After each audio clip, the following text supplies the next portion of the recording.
In this module, you will be learning about the term optical purity and its meaning. Understand the criteria for finding out optical purity. Learn how to calculate optical purity or enantiomeric excess. Analyze various techniques to find optical purity of a mixture. And we will also study some problems related to optical purity.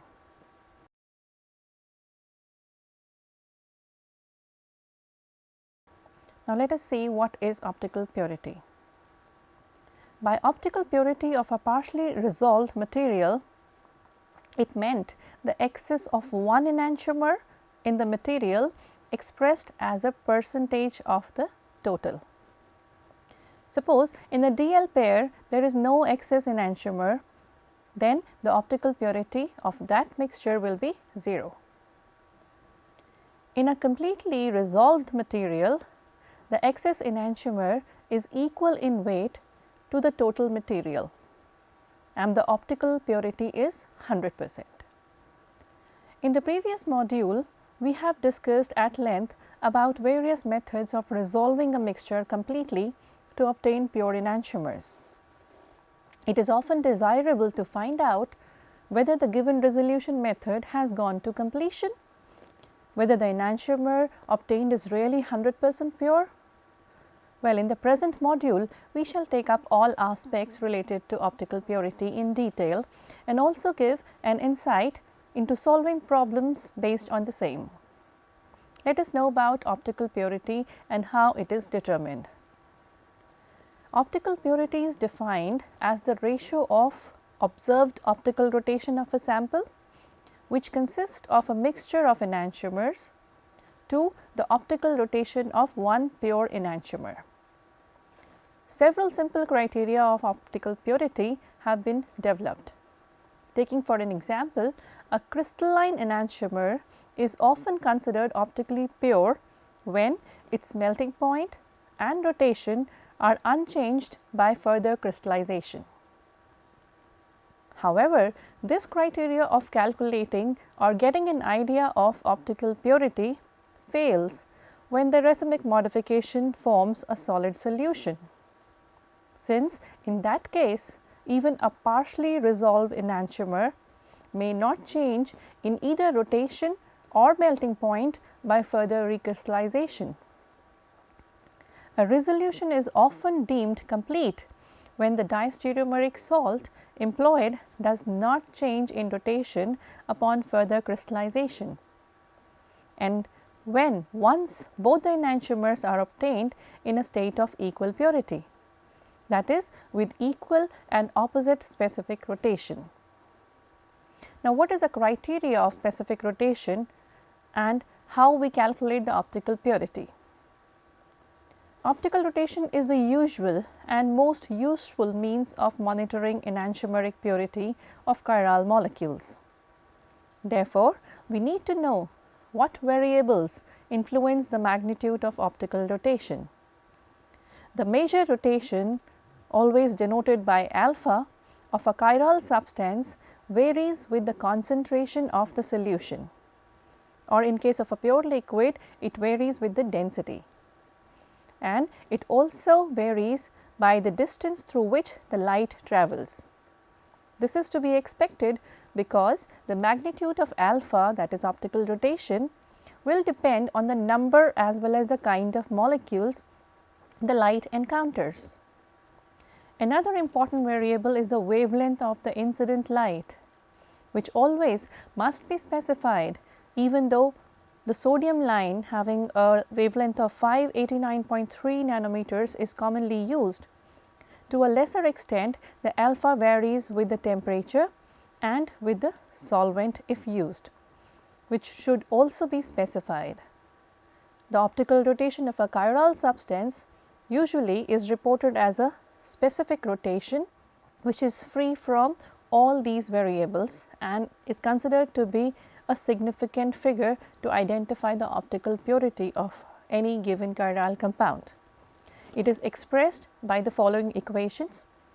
In case where we have solutions of the compounds, we write the specific rotation and we denote it with the square brackets with specification of the lambda as well as the temperature. So, this specific rotation is equal to 100 multiplied by alpha, which is observed rotation, divided by L into C, where L is actually the length in decimeter of the light path through the solution, and C is the concentration of sample in grams per 100 ml of the solution.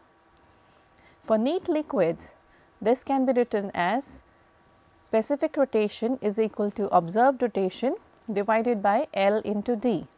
Here the D actually is the density of the liquid in grams per ml.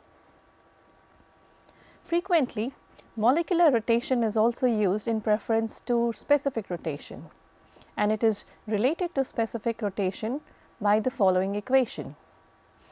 Here the alpha giving specific rotation and m stands for the molecular weight, and the m on the left hand side gives us the molecular rotation.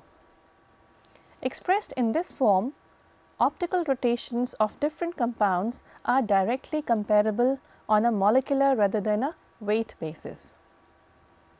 If a solution contains only one enantiomer, the maximum rotation is observed. The observed rotation is then proportional to the amount of each enantiomer present in the mixture.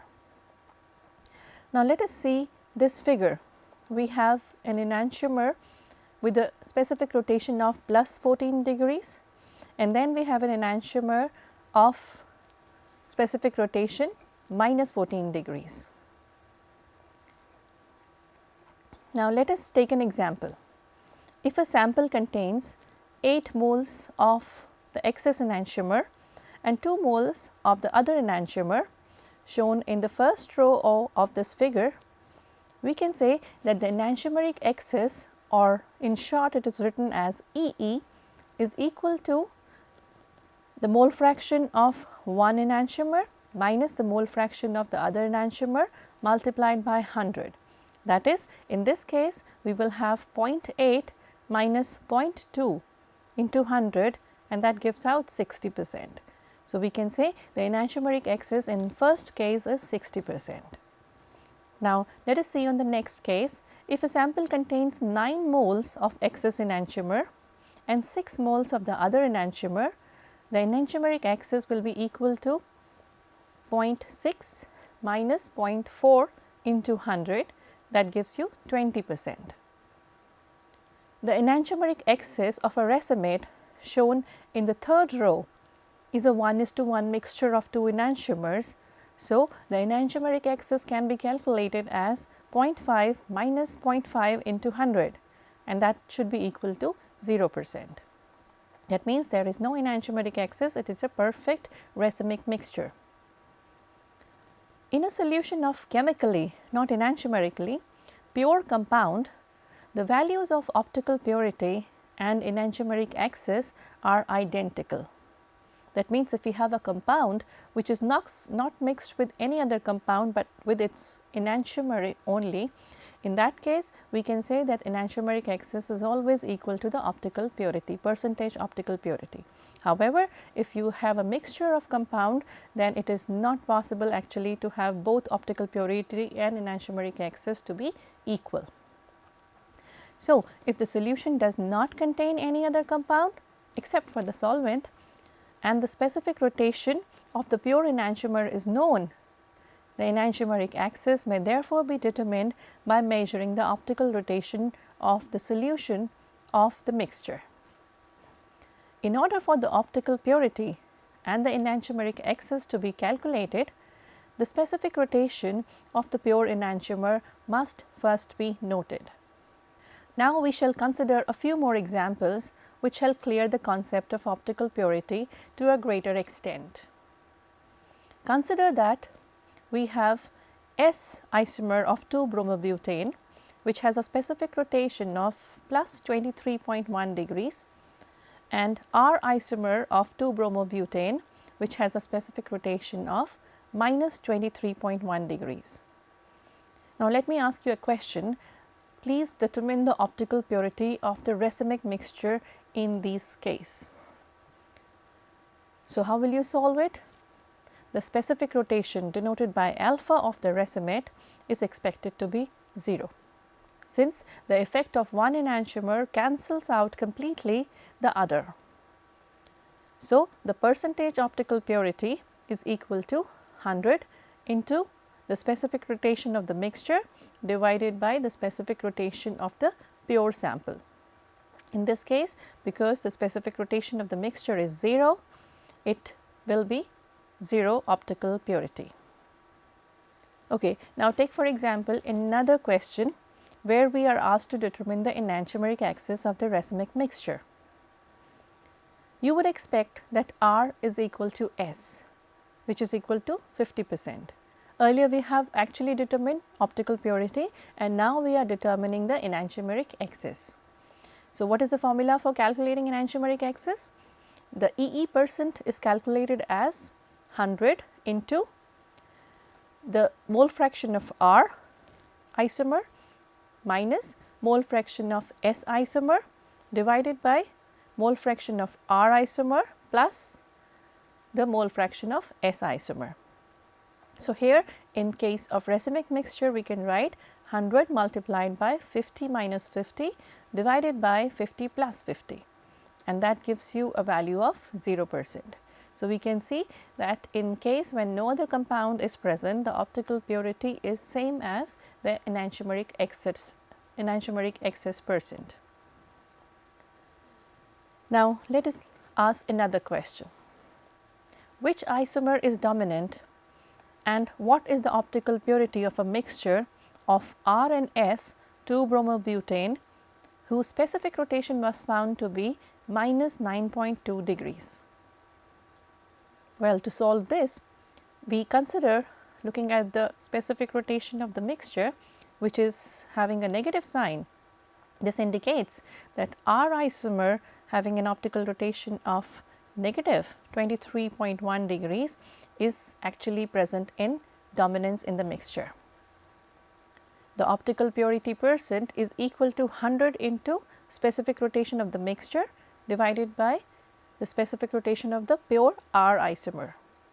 So, here we will write 100 into minus 9.2 degrees divided by minus 23.1 degrees. That comes out to be 40%. So, it indicates 40% of excess of R over the S isomer. Now, in another question, it is asked what is the percentage composition of the mixture, and we see that the 60% left over, that means we in the last question we have found that it was 40% of optical purity. That means the 60% is actually present where we have a racemic mixture.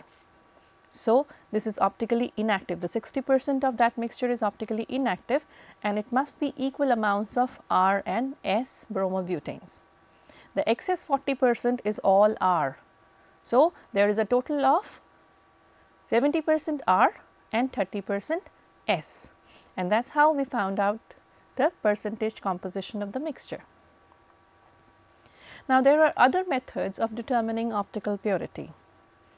The three other ways of determining optical purity are enzymatic method, an isotopic dilution method, and a method of relating a compound of unknown optical purity to another one whose purity is already known. The basic principles of these methods will be discussed in brief now. Let us start with enzymatic method.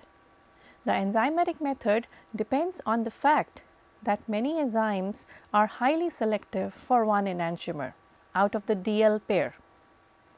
If one incubates a supposedly pure preparation of the other compound means which is not recognized by the enzyme. If we have the pure preparation of the other compound with such an enzyme, the reaction would indicate the presence of some of the wrong antipode owing to incomplete resolution or racemization following complete resolution. On the other hand, absence of any reaction would indicate the purity of that compound. because it is not the one which is to be reacted to enzyme. So, the reaction has not taken place, that means it is entirely that compound which does not react with the enzyme and hence indicates its purity. This method is applicable to those cases where enzyme action is possible on the substrates. The other method is isotopic dilution method. In this method, the supposedly pure enantiomer, for example, a levorotatory isomer, is mixed with some labeled radioactively or otherwise labeled racemic material in solution, and the racemic material is then re-isolated, normally by recrystallization. Since in the solution the racemic material is split up into dextro and levorotatory molecules, the labeled, that means the radioactively labeled levorotatory molecules get commingled with a molecule of the enantiomer whose optical purity is to be determined. But the molecules of dextrorotatory isomer do not mingle with them.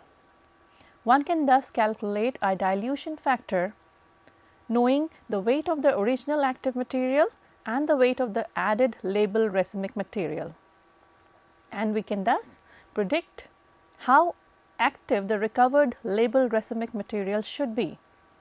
The predicted activity is then compared with the experimental one. If the experimental activity is less than the predicted, it indicates that there was some residual racemic material in the supposedly pure enantiomer. Mathematically, to calculate the enantiomeric purity by this method, we can use the following formula, where C star is the activity of the recovered material, C naught is the activity of the added racemic material, A is the weight of added racemic material, B is the weight of resolved material whose purity is to be tested, R is the weight of racemate in the amount of B. By solving the above equation for R and knowing all other quantities from the experiment, one may calculate the amount of racemic contaminant and hence the optical purity, as shown in the following formula. There is one more method for calculating optical purity, that is correlative method. If we assume that the optical purity of a compound, let us say CABDE, is known, and the minimum purity of another compound, let us say CABDF, may be determined if CABDF can be converted chemically to CABDE. CABDF will be at least as optically pure as CABDE prepared from it. And this can better be understood with the following illustrative example. Let us see that. The highest known rotation of alpha phenethyl chloride C6H5CHClCH3 is shown here by specific rotation of 109 degrees. When dextrorotatory material of this rotation is allowed to react with allyl sodium and the resulting 4-phenylpentane, that one material which is of rotation equal to minus 12.96 degrees is obtained. Now, since the known rotation of optically pure 2-phenylpentane established in other ways is considered as 14.91 degrees, the optical purity of the hydrocarbon obtained from the chloride is calculated as 12.96 divided by 14.91 into 100, or you can say it is 86.9%. The minimum optical purity of chloride of specific rotation 109 degrees is therefore also 86.9%, and it follows that the maximum possible rotation of alpha phenethyl chloride is 109 into 100 divided by 86.9, or it is 125.4 degrees. Let us summarize what we have learnt in this module. We have seen that optical purity is defined as the ratio of the observed optical rotation of a sample, which consists of a mixture of enantiomers to the optical rotation of one pure enantiomer. And several simple criteria of optical purity have been developed. Optical rotation is the usual and most useful means of monitoring enantiomeric purity of chiral molecules. The measured rotation alpha of a chiral substance varies with the concentration of the solution, or in case of liquid it varies with the density and on the distance through which the light travels. The observed rotation is proportional to the amount of each enantiomer present in the mixture. We have seen in this module that there are three ways of determining optical purity: an enzymatic method, an isotopic dilution method, and a method of relating a compound of unknown optical purity to the one whose purity is known.